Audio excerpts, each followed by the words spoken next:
안녕하세요. 호랭이 담배 피던 시절입니다. 그리스 로마 신화의 시작과 올림포스 주요 신들에 대해 알아보겠습니다. 아무것도 없는 공허에서 대지의 어머니 가이아가 태어납니다.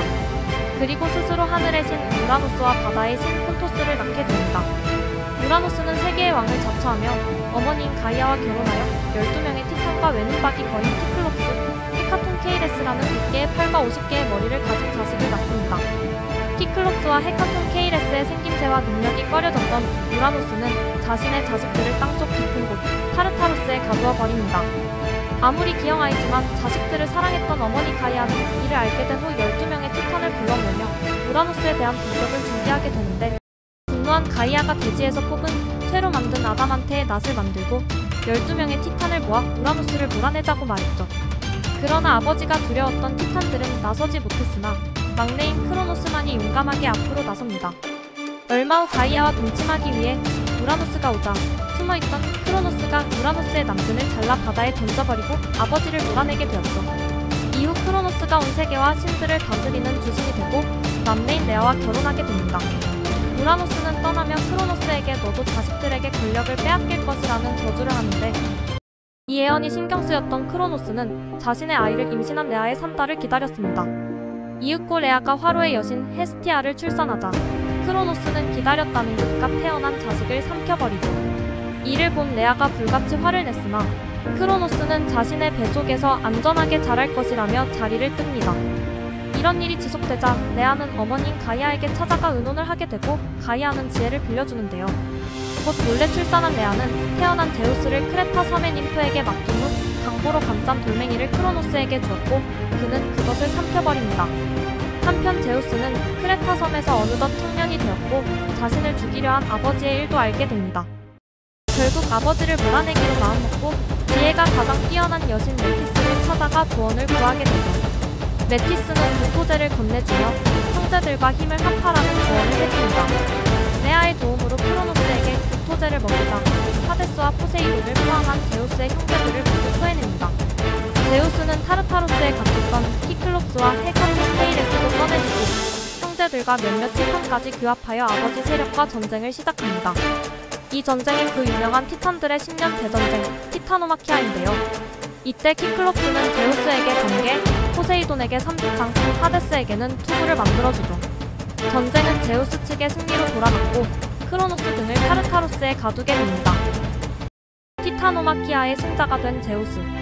제우스는 아버지 대신 세계를 다스리는 왕이 되려 했으나 형제들 중 야심가인 포세이돈과 하데스가 반발합니다. 본인들도 승리에 결정적인 역할을 했다는 이유였죠.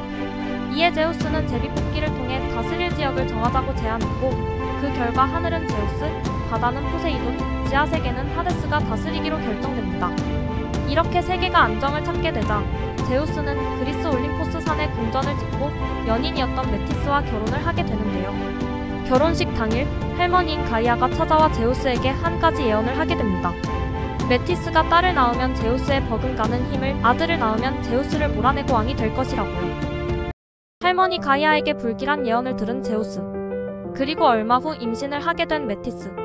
제우스는 아버지가 할아버지를, 본인이 아버지를 몰아낸 것을 떠올리며 불안해합니다. 제우스는 메티스에게 작은 동물로 변하여 놀자고 제안한 뒤 개구리로 변한 후 아내에게 자신보다 작은 것으로 변할 수 있냐고 묻죠. 이에 메티스는 파리로 변신하는데 제우스는 그 즉시 변신한 메티스를 먹어버립니다. 결국 본인의 권력을 지키기로 한 것이었고 한 발 더 나아가 아이의 어머니인 메티스까지 처리함으로써 문제의 근원을 제거하려는 생각이었습니다.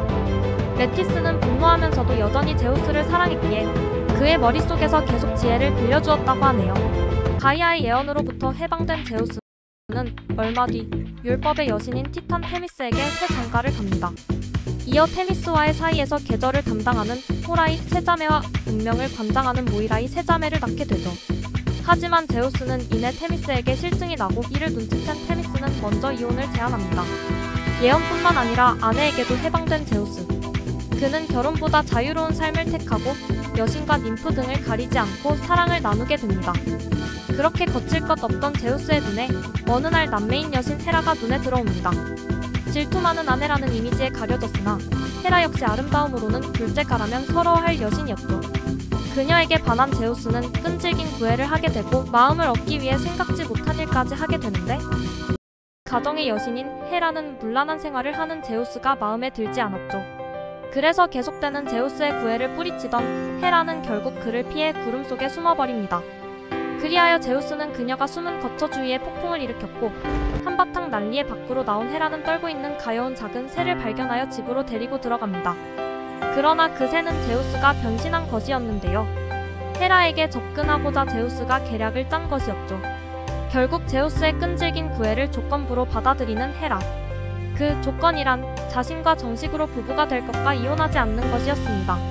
제우스는 조건을 받아들인 후 헤라와 결혼하게 되는데요. 그는 정말 영원히 헤라만 사랑하게 될까요? 헤라는 제우스가 전에 메티스, 테미스와의 결혼 생활 당시 아내 외 다른 여자를 만나지 않았음을 기억하고 부부가 되면 아내인 자신만 바라볼 것이라 생각했으나 이것은 큰 착각이었죠. 시간이 지나 결국 헤라에게도 실증난 제우스는 레토, 데메테르, 세멜레, 에우로페, 이오, 알크메네, 레다 등등 여신, ним프, 인간, 여자를 가리지 않고 바람을 피우게 됩니다. 가정에 충실하지 않은 남편 제우스를 보고 분노한 가정의 여신 헤라. 그녀는 이후 제우스와 바람핀 여인과 그 자식들에게 해코지를 하는 모습을 보여주게 됩니다. 그리고 제우스에게 다른 여자와의 사이의 아이는 절대 안 된다며 으름장을 놓게 되는데요. 과연 헤라의 생각처럼 될까요? 그리스 로마 신화의 핵심 올림포스 12신에 대해 알아보겠습니다. 그리스 신화의 12신은 제우스, 헤라, 포세이돈, 데메테르, 아테나, 아폴론, 아르테미스, 아레스, 아프로디테, 헤르메스, 헤파이스토스, 디오니소스입니다. 로마 신화의 12신도 알아볼까요? 로마의 12신은 제우스 격의 유피테르, 헤라 격의 유모, 포세이돈 격의 넵투누스, 데메테르 격의 케레스, 아테나 격의 미네르바, 아폴론 격의 아폴로, 아르테미스 격의 디아나, 아레스 격의 마르스, 아프로디테 격의 베누스, 헤르메스 격의 메르쿠리우스, 헤파이스토스 격의 불카누스, 마지막으로 디오니소스 격의 바쿠스 대신 헤스티아 격의 베스타로 이루어져 있습니다. 헤라에 대해 알아보겠습니다. 로마 신화의 유노와 동일시되는 헤라. 그녀는 티탄인 크로노스와 레아 사이에서 태어난 6남매 중 하나로 제우스의 세 번째 정실 부인이며 결혼 생활을 수호하는 가정의 여신입니다. 주로 왕관을 쓰고 지팡이를 든 모습으로 공작새와 함께 표현됩니다. 또한 헤라는 제우스가 반할 정도로 아프로디테와 미모를 다툴 만큼 아름다웠다고 하죠. 그녀는 제우스와의 사이에서 아레스, 헤베, 에일레이티아, 헤파이스토스까지 4명의 자식을 낳습니다. 바람둥이 남편의 숱한 애정행각 때문에 질투의 화신이 되어 제우스와 관계한 여성과 그 자식들에게 시련과 박해를 가하는데요. 유명한 일화로는 레토의 출산방해, 타 죽은 세멜레, 암소로 변한 이오, 헤라클레스의 시련 등이 있습니다. 포세이돈에 대해 알아볼까요? 그는 크로노스와 레아의 아들로 아버지와의 전쟁에서 공을 세울 만큼 제우스 버금가는 힘을 가졌는데 그 힘은 해일과 지진을 일으킬 만큼 막강했다고 합니다. 포세이돈은 삼지창을 든 바다의 신으로 알려져 있는데요. 유목민 전설에는 말을 창조한 말의 신으로도 전해지고 있습니다. 실제로 포세이돈은 데메테르와 말로 변하여 사랑을 나누었다는 이야기도 있죠. 또한 포세이돈은 권력뿐 아니라 여자 문제도 제우스만큼 바람둥이였는데요. 그는 암피트리테와의 사이에서 트리톤, 벤테시키메네를, 가이아와는 안타이오스, 카리프스, 데메테르와는 데스포이나, 아레이온, 아프로디테와는 로도스, 헤로필로스를 낳는 등등등 많은 여신과 님프, 인간 사이에서 자식을 낳았다고 합니다. 데메테르에 대해 알아보겠습니다. 그녀 역시 크로노스와 레아의 6남매 중 하나로 대지와 곡물의 여신으로 생산력을 담당하고 있죠. 로마 신화의 여신 케레스와 동일시되는 그녀는 제우스와의 사이에서 페르세포네, 인간 이아시온과는 풍요의 신 플루토스, 포세이돈과는 신마 아레이온을 낳습니다. 데메테르와 관련된 유명한 일화로는 딸인 페르세포네의 아름다움에 반한 명계의 왕 하데스의 납치 사건인데요.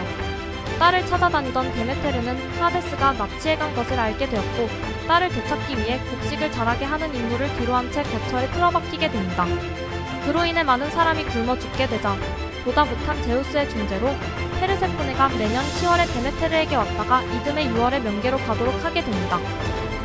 올림포스 12신 중 로마 신화의 미네르바와도 같은 아테나에 대해 알아볼까요?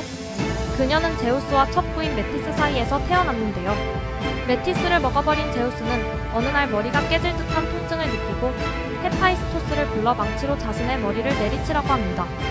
그대로 행하자 깨진 머리 틈 사이로 완전 무장한 전쟁과 지혜의 여신 아테나가 나왔고 헤라도 아테나만큼은 자식으로 인정해줍니다.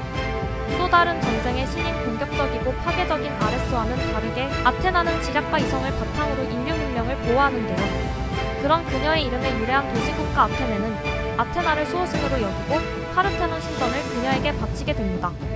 또한 아테네는 페르세우스를 비롯한 많은 영웅들의 조력자 역할도 하게 되죠.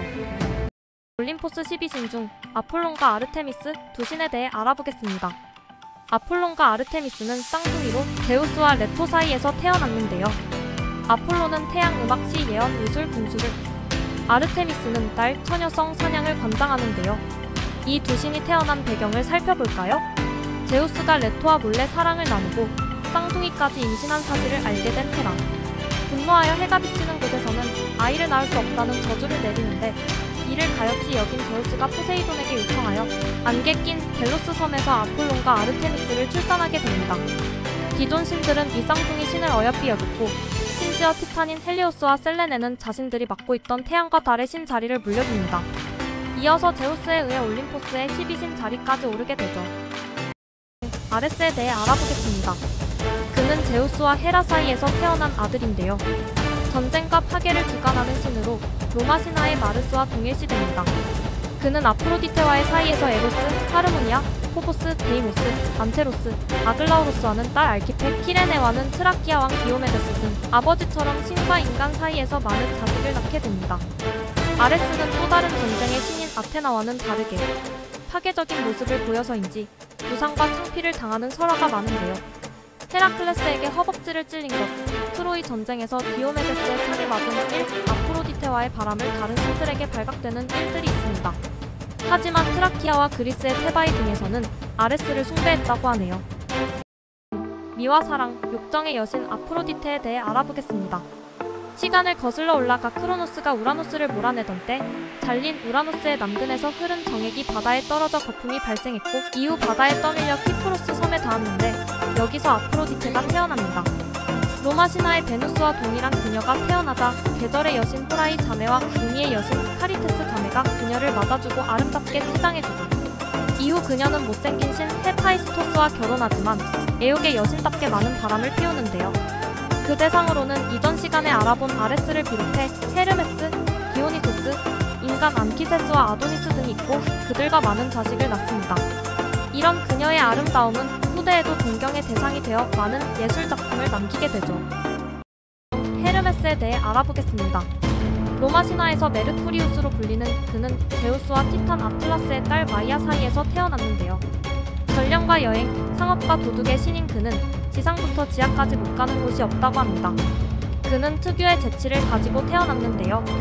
관련된 일화로는 태어난 지 얼마 되지 않아 아폴론이 돌보던 소떼를 훔쳐 달아납니다. 아폴론은 도저히 범인을 찾지 못하는데 헤르메스가 소떼의 꼬리를 잡고 뒤로 끌고 갔기 때문에 방향을 찾을 수가 없었기 때문이죠. 그러나 결국 아폴론에게 잡힌 헤르메스.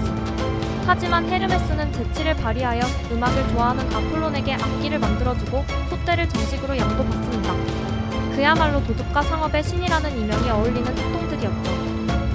올림포스 12신 중 대장장이 신 헤파이스토스에 대해 알아보겠습니다. 로마 신화의 불카누스와 동일시되는 그는 제우스와 헤라 사이에서 태어났습니다. 그는 절름발이인데 헤라 또는 제우스에 의해 올림포스에서 땅으로 떨어졌기 때문이죠. 손재주가 뛰어났던 그는 금속을 다루고 세공하는 능력을 인정받아 올림포스 주요신인 12신 반열에 오르게 되는데요. 전설에 의하면 제우스의 번개, 포세이돈의 삼지창, 아테나의 방패 아이기스, 아폴론과 아르테미스의 활과 화살, 아킬레우스의 갑옷 등이 모두 그의 작품이라고 합니다. 또 다른 유명한 일화는 헤파이스토스에게 만족하지 못한 아내 아프로디테가 아레스와 바람을 피우는 것을 알게 된 헤파이스토스. 그는 보이지 않는 그물을 만들고 함정을 파서 사로잡아 두 신의 바람 행각을 모든 신에게 구경시킨 일이 있습니다. 디오니소스에 대해 알아볼까요? 로마 신화의 바쿠스와 동일시되는 그는 포도나무와 포도주, 황홀경의 신으로 제우스와 인간 세멜레 사이에서 태어났습니다. 세멜레에게 반한 제우스는 변신한 모습으로 찾아가 사랑을 나누고 아이를 잉태합니다. 이를 알고 질투하여 세멜레의 유모로 변신해 접근한 헤라. 세멜레는 그녀의 게임에 넘어가 제우스에게 진짜 모습을 보여달라고 부탁하죠. 세멜레를 사랑했던 제우스는 이미 어떤 부탁도 들어주겠다고 스틱스 강에 맹세한 상태여서 어쩔 수 없이 그 부탁을 들어주게 됐고 세멜레는 제우스의 광채에 타 죽고 맙니다. 하지만 잉태했던 아이는 제우스가 허벅지에 넣고 꿰맨 후 3달을 채우고 태어났는데 이 아이가 바로 디오니소스입니다. 또 다른 탄생 설화로는 페르세포네의 아들이라는 설도 있다고 하네요. 올림포스 12신의 마지막 이야기입니다. 바로 로마 신화에서 디오니소스 대신 12신 반열에 있는 헤스티아에 대한 것인데요. 로마 신화의 베스터와 동일시되는 그녀는 불과 화로의 여신입니다. 제우스의 6남매 중 하나로 크로노스와 레아 사이에서 맞달로 태어났는데요. 동생 포세이돈과 제우스의 아들 아폴론이 그녀에게 앞다투어 구원을 하면서 서로 다투자 그녀는 영원히 순결을 지킬 것을 맹세하게 됩니다. 이를 알게 된 제우스는 헤스티아에게 순결을 지킬 권리와 신에게 바치는 재물을 가장 먼저 받을 권한, 그리고 인간의 가정과 신들의 신전에서 숭배받는 명예를 부여하죠. 고대 그리스에서 화로가 굉장히 중요하게 여겨진 만큼 화로의 여신인 그녀는 사람들에게 가정의 수호신으로 숭배를 받았습니다. 죽은 자들의 신, 명계의 왕 하데스에 대해 알아보겠습니다. 크로노스와 레아의 6남매 중 하나인 하데스는 티타노마키아 이후 지하 세계 지배권을 얻게 되는데요. 죽음이라는 단어의 공포심 때문인지 그는 올림포스 12신에 포함되지 않게 됩니다. 유명한 일화는 13화 대지의 여신 데메테르 편에서 살펴본 페르세폰의 납치 사건인데요. 더욱 유명한 것은 하계의 음식을 먹은 자는 온전히 지상으로 되돌아갈 수 없다는 것과 지옥문을 지키는 용견 케르베로스, 명계에 발을 들인 후 나갈 수 없다는 이야기들입니다. 이런 전설들은 현대의 많은 창작물에서 사용되기도 하죠. 그러나 헤라클레스와 오르페우스 등 일부 영웅들이 그곳에서 나오는 일도 있는데요. 자세한 내용은 추후 해당 영웅들의 전설에서 다시 알아보도록 하겠습니다. 다른 신화 이야기가 궁금하다면 구독과 좋아요 부탁드립니다. 감사합니다.